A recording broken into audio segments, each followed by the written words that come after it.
But I spent a while there being single and stuff, but I did just get engaged in January. Thank you.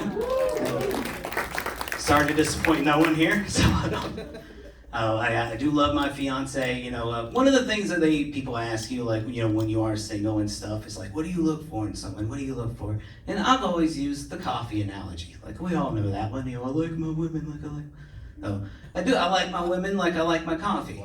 Please just be there in the morning. That's all I ask for. I'm a simple man. She checks that box. So she's real.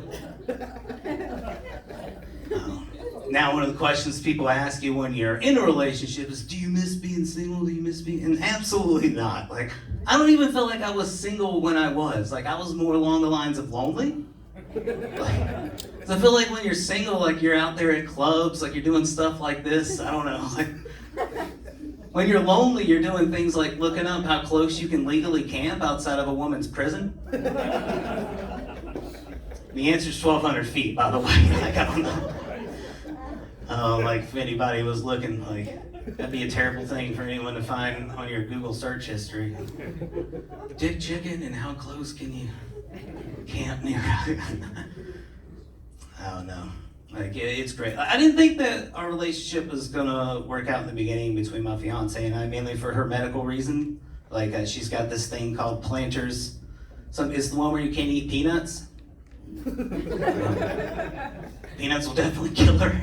I didn't realize how often I eat peanut products until the person I love could be murdered with a kiss. So you can find that in my Google search history. Like, how many years would you... Is it a different level of murder if you lie about brushing your teeth? Like, it is too.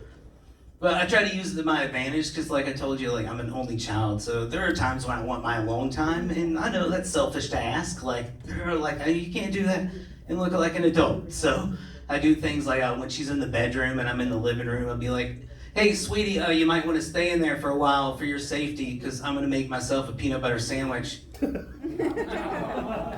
Like 2.5 hours will roll by. She's like, how long does it take? I'm like, you don't know the struggle.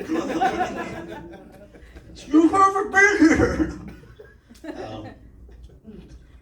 here. She's great. Like, she knows my my love language. I don't know, I like to be bullied. I guess that's my thing. Like, when I do stuff she doesn't like, she calls me by my middle name. She's like, here comes Carol. And I'm like, I like to start little arguments with her. I guess that's another one of my love languages. I like poking the bear. Like, I went up to her the other day and I was like, sweetie, we're engaged now. I know you love me and everything, but I just have to be honest with you. I don't think you appreciate me enough as an athlete. That's okay. Ma'am, that was a little too aggressive. That was more aggressive. It's a very similar response to my fiance as well, so, like, I'm used to it. Like, I'll cut you some slack, because y'all may not know something my fiance does know is I actually did go to college on 2 athletic scholarships. Thank you. Don't clap, wait till you hear the sports. So, I was actually decent enough in high school at golf to get my first scholarship. Thank you. And while I was at college, just right place, right time, I got my second scholarship to be a male cheerleader. Thank you. Thank you. Could have just said cheerleader, didn't have to say the male part. Just don't like a room of people picture me in pom-poms and a tutu again. It's not a good look.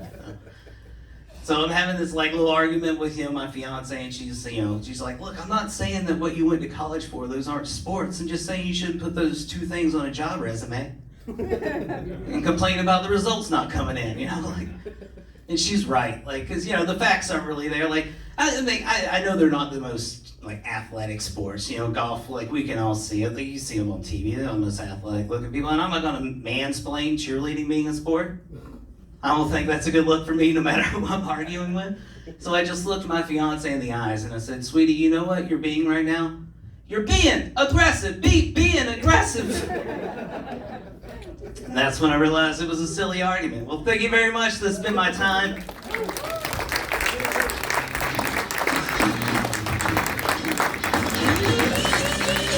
That's Ricky Hinton, everyone. Let him hear it. All right, just a reminder about some future shows. We got Kevin Farley coming at the end of the month. Ed Lover will be here in May, and then Craig Gass in June. So come on out.